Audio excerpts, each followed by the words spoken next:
मेहंदीच्या blog नंतर साखरपुड्याच्या ब्लॉगला जरा वेळच गेला. काय करणार, घरातलं लग्न संपलं, पण आमची आवराआवरी काय संपतच नव्हती, त्यातच वेळ गेला. पण तरी आजचा दिवस आहे साखरपुड्याचा, म्हणजेच एंगेजमेंट. सगळे नटून थट्टून अगदी रेडी झालेले आहेत आणि नवरदेवाची पण एंट्री झालेली आहे. पाहुणे मंडळी पण आसनस्थ झाली. त्यानंतर झालं गणेश पूजन आणि मग वेळ झाली ती म्हणजे रिंग सेरेमनीची.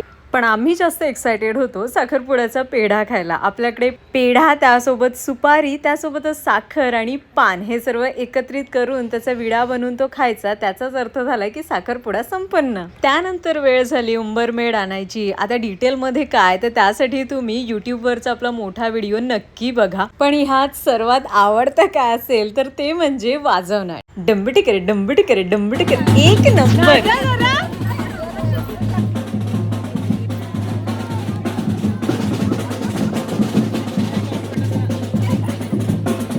त्यानंतर काय, तर हळदीने सर्वांना रंगवायचं. पण हे तर थोडंच आहे, कारण की खरी हळद आपली पुढच्या ब्लॉगमध्ये तुम्हाला बघायला मिळेल. ती नेक्स्ट डे असते. त्यानंतर आम्ही निघालो गावदेवीच्या दर्शनासाठी.